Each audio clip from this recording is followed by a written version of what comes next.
You ask Tiger to solve. This deals with linear equations with one unknown. The final result is x equals 23/7. Let's solve it step by step. Group all x terms on the left side of the equation. Subtract 5x from both sides. Group like terms. Simplify the arithmetic. Group like terms. Simplify the arithmetic. Group all constants on the right side of the equation. Subtract 11 from both sides.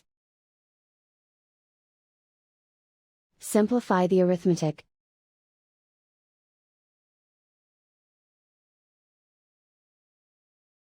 Isolate the x.